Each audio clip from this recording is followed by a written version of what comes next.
An officer arrested a black doctor, unaware that this man had once saved his life. Blind prejudice led to a terrible mistake, the consequences of which will turn everything upside down. But what happens next will shock even the most seasoned. Let's start from the beginning.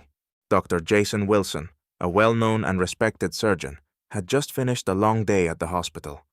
The surgery had been a success. The patient was saved, and the team admired his professionalism. Jason was valued for both his skill and kindness, and although the day had been intense, he felt satisfied with his work.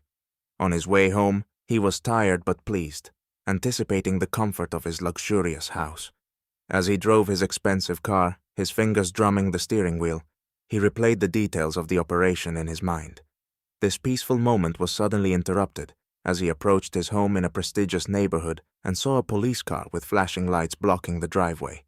A tall, muscular police officer stepped out of the vehicle. This was Officer Bennett, a man accustomed to making quick decisions. His suspicion was immediate when he saw a black man driving an expensive car in a white neighborhood. To Bennett, the situation was typical, too familiar. Years of ingrained stereotypes instantly took over. He approached Jason's car with firm steps and a cold, distrustful gaze. Jason rolled down his window, expecting a routine check of his documents, but instead of a greeting, he was met with a harsh command.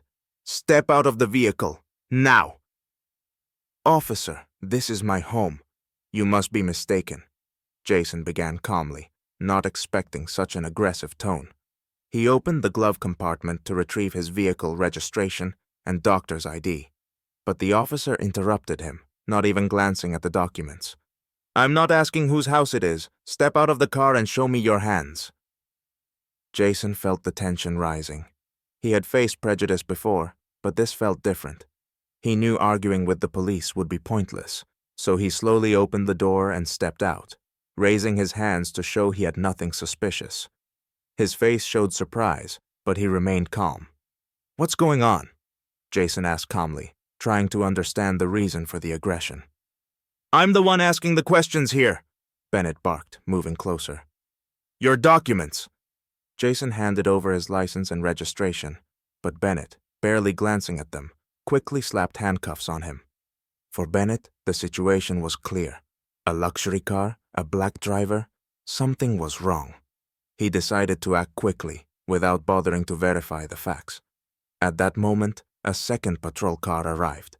Officers began searching Jason's vehicle, while a concerned neighbor watched from his window. Soon the scene escalated. Police cars, neighbors, flashing lights, all drawing the attention of passers-by, who were shocked to see the renowned doctor being led toward the police car. No one yet realized that this arrest was the result of deep-seated bias and stereotypes. Bennett was on autopilot, unaware that he had just handcuffed the man who had once saved his life. As Jason was placed in the back of the police car, Officer Bennett couldn't shake the strange feeling. Something about the arrested man's face seemed familiar, but he dismissed it, focusing on his routine. However, as the patrol car began to move, forgotten memories started resurfacing, pulling him into the past. Years ago, Bennett had been in a terrible accident. It happened late one night when his car veered off the road due to a blown tire. That night, his life hung by a thread. Multiple fractures, internal injuries, and little hope of survival.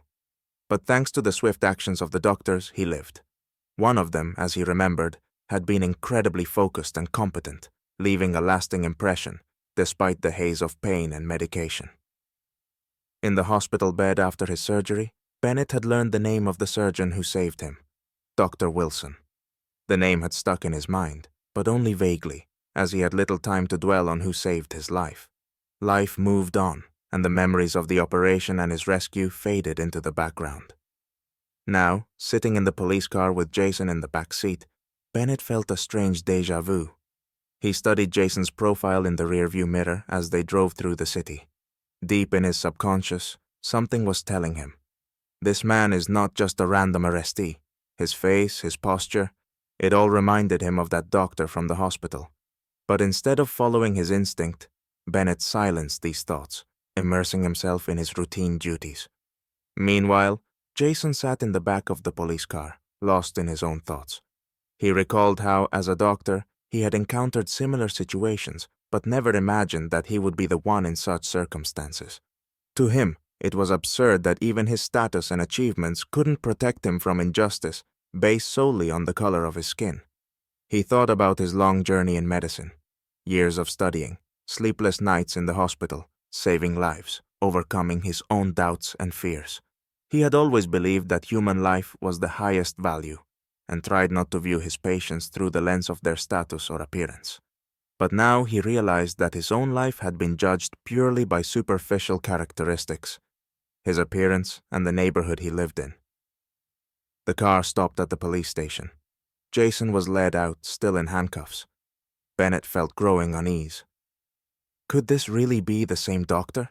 He thought, but he wasn't ready to confront that possibility. His professional pride and ingrained stereotypes continued to blind him. As Jason was led into the holding cell, awaiting further investigation, he couldn't help but reflect on how fragile his safety and reputation were in a world where surface-level perceptions could shatter years of hard work and self-respect in an instant.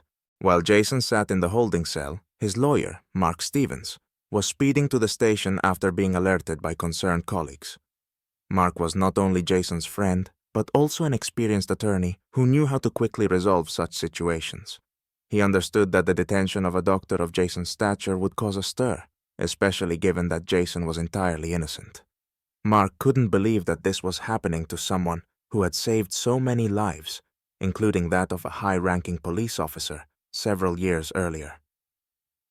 Upon arriving at the station, Mark immediately approached the officer on duty, demanding Jason's immediate release. The officers, recognizing his authority and sensing the gravity of the situation, reluctantly contacted their superiors. Bennett, who hadn't expected the situation to escalate so quickly, was summoned to the precinct chief's office for an explanation. Up until that moment, he had been confident in his actions, but as the chief began reading Jason's personal details aloud, a cold sweat ran down Bennett's spine. "Do you realize who you've arrested?" the chief asked sternly, looking directly into Bennett's eyes. "Dr. Jason Wilson, the very man who saved your life after that car accident a few years ago." Hearing these words, Bennett felt his world collapse. He recalled that fateful night of the crash, realizing that it was Jason who had been the surgeon fighting for his life. Bennett remembered his colleague's words about how skillfully and quickly Jason had worked, how the entire hospital had marveled at the almost impossible rescue. Now, fully understanding that he had just wrongfully arrested the man who had once saved him, Bennett was overcome with a mixture of shame and horror. Meanwhile, Mark continued to insist on Jason's immediate release and was preparing a statement for the press. Rumors of the renowned doctor's arrest had already begun circulating in the city. The situation was on the verge of becoming a major scandal, and the chief understood that action was needed. He ordered that the handcuffs be removed from Jason immediately and that an apology be issued. However, for Bennett, removing the handcuffs was not simply a procedural task. He was overwhelmed with a deep sense of guilt, realizing the extent of his mistake. Jason stepped out of the cell, outwardly calm but internally shaken by how systemic bias could so easily override years of hard work and self-respect. When he saw Bennett standing nearby, head bowed, everything fell into place. Jason now understood why this had happened. With a look, he made it clear that he knew who stood before him. "I saved your life," Jason said quietly, looking Bennett directly in the eyes. The officer couldn't hold Jason's gaze, his face flushed with shame. He stood frozen, not knowing what to say. But an apology was not enough, for this was not simply a random mistake. It was the result of deeply rooted prejudice ingrained in the system. By now, the situation had started to escalate beyond the precinct. The media and social networks were abuzz with the news of a prominent doctor's wrongful arrest, and the story was gaining momentum. Bennett, meanwhile, realized that he would have to answer not only to the law, but also to himself for his mistake. After Jason's release, and as the tension temporarily subsided, Officer Bennett could not shake his feelings of deep guilt. The thought that he had nearly destroyed the life of the man who had once saved his own haunted him. Sitting in his office, he involuntarily recalled every minute of that terrible night of the accident and the subsequent surgery. At the time, Bennett had been on the brink of death. The doctors had said his chances were slim, but Jason, with his skill and dedication, saved him. The memories flooded him, and he realized that he should have recognized the doctor sooner. Bennett remembered his time in the hospital, the doctor's gratitude speeches, and the moment his loved one spoke of a surgical miracle. But instead of gratitude and respect, he had allowed his stereotypes and biases to guide his actions. He replayed the recent events over and over in his head. The arrest, the rudeness, the refusal to listen to Jason. This wasn't just a professional mistake. It had become a personal failure. The thought kept running through his mind. How could I have been so wrong? Bennett began to realize that this wasn't just a one-time error, but a manifestation of systemic prejudice he had been blind to. The next day, Bennett was summoned to the precinct chief's office for an explanation. Expecting a stern reprimand, he entered the office, bracing for the worst. But instead of the usual lectures about professionalism or unacceptable mistakes, the chief began the conversation in a very different tone. "Bennett," the chief began slowly, folding his hands on the desk, "do you understand what you've done? This isn't just a work mistake. You allowed your prejudice to decide someone's fate, and this isn't the first time, is it?" These words made Bennett reflect. The chief was right. This wasn't the first time he had let his biases influence his decisions, but it was the first time the consequences had been so severe. Now that everything had come to light, his career and life were at risk. Bennett began to understand that the system he had been working within didn't just turn a blind eye to racism. It was steeped in it, and he, being part of that system, hadn't even realized how deeply ingrained those prejudices were. After the conversation with his chief, Bennett was offered temporary leave and a course on addressing racial biases. While the offer from his superiors could be seen as a punishment, Bennett realized it was an opportunity to reflect on himself. He couldn't continue living and working the way he had before. As he drove home, Bennett couldn't shake the feeling that his entire worldview, his sense of righteousness and duty, had been shattered in an instant. His hands weren't just stained with a single mistake, but with the lives and fates that could have been spared if he had learned to see people for who they were, not the color of their skin. The officer was beginning a journey of realization. He had to atone not only to Jason but also to himself. After days of reflection and doubt, Bennett realized that a simple apology and bias training wouldn't fix what he had done. He felt the need to meet with Jason face to face and sincerely ask for forgiveness. However, he understood that this would not be easy. Given the scale of the situation and the public outcry it had caused, Bennett wasn't sure if Jason would even want to talk to him. He reached out to Jason's lawyer, Mark, through whom he conveyed his request for a personal meeting. The response was brief. Jason was unsure if it was worth wasting time on a conversation with an officer who had grossly violated his rights. But despite his doubts, Jason agreed. The decision wasn't easy. He knew the meeting might not bring any satisfaction, but it felt like a necessary step to move on from this episode in his life. On the appointed day, Jason sat in one of the private offices of the law firm where they were to meet. His heart was filled with a mix of anger and exhaustion. He didn't expect Officer Bennett to offer anything that could compensate for the humiliation, but the meeting seemed like a crucial step for moving forward. The door to the office opened, and Bennett walked in. He looked lost, his posture betraying his nervousness. The officer clearly felt his guilt, but he struggled to find the right words. He approached Jason and froze for a moment, thinking about how to begin this difficult conversation. "Dr. Wilson," Bennett began quietly, avoiding direct eye contact. "I know that my words won't fix what I did. I made a terrible mistake, not just as an officer, but as a human being." Jason sat still, arms crossed, listening intently, but not saying a word. He wanted to hear what Bennett had to say, and was in no rush to respond. "I realize that my bias clouded my judgment," Bennett continued, now looking up at Jason. It was wrong. Everything that happened shouldn't have happened. I should have seen you as a person, not as a suspect just because of your skin color and the car you were driving. I realized this too late, but what hurts me the most is that I arrested the man who once saved my life. And whether you knew it or not at the time, you acted with more humanity than I ever did." Jason listened without interrupting, but his eyes reflected deep pain. The incident reminded him that no matter his achievements and status, he couldn't escape the system deeply entrenched in prejudice. "And what are you going to do about it?" Jason finally asked, his voice quiet but filled with bitterness. "Realization isn't enough. Apologies won't give me back those hours of humiliation and fear. How many more people like me end up in similar situations simply because they're seen through the lens of racial stereotypes?" Jason's words struck Bennett deeply. He understood that forgiveness wasn't something he could expect immediately, if at all. Nevertheless, he felt that Jason wasn't just seeking an apology, but real action. "I don't expect forgiveness," Bennett replied, lowering his head. "But I'm ready to do everything I can to change what I can. I've started with myself, and now I'm working to change attitudes in our precinct. It won't change the past, but I promise to do everything in my power to prevent such situations from happening again." Jason pondered for a moment, sensing that the meeting was truly significant.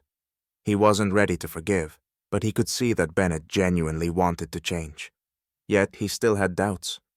Could one person really change a system so deeply rooted in bias? "It's good that you're starting with yourself," Jason said after a pause. "But the real challenge is not just changing your own behavior, but how the entire system views people like me." At that moment, both men realized they had a long road ahead. The meeting hadn't resolved all conflicts, but it was the first step toward change. After the meeting with Jason, Bennett couldn't stop thinking about the words that had been said. He realized that a personal apology was only the beginning of a long journey toward redemption. His past actions were part of a much larger problem, and now he felt responsible for addressing it. But in order to change something, he would have to act decisively. Returning to the precinct, Bennett began working on changes within the police force. He proposed regular bias training sessions to help officers recognize and overcome their prejudices. While many of his colleagues initially met these initiatives with skepticism, he was determined. He knew the road would be tough, but he understood that the only way to atone for his mistake was to prevent similar incidents from happening in the future. Bennett began investigating similar cases and the internal culture of the department, addressing each instance where decisions could have been influenced by bias. He used his own experience as an example to show how dangerous it was to rely on stereotypes and how one wrong step could ruin lives. Meanwhile, Jason returned to his usual life, once again working in the hospital and saving lives. But his outlook on the world had changed. After everything that had happened, he appreciated his work even more, understanding that his role in the world was not only to save lives, but also to fight for justice. He began participating in community events and speaking out about prejudice and racial discrimination. Jason shared his story, using it as an example of how even the most successful and respected Black individuals were not immune to unjust treatment. One day, at one such event, their paths crossed again. Jason was speaking before a group of police officers, discussing the importance of understanding and overcoming bias. Bennett sat among the audience, his face serious and focused.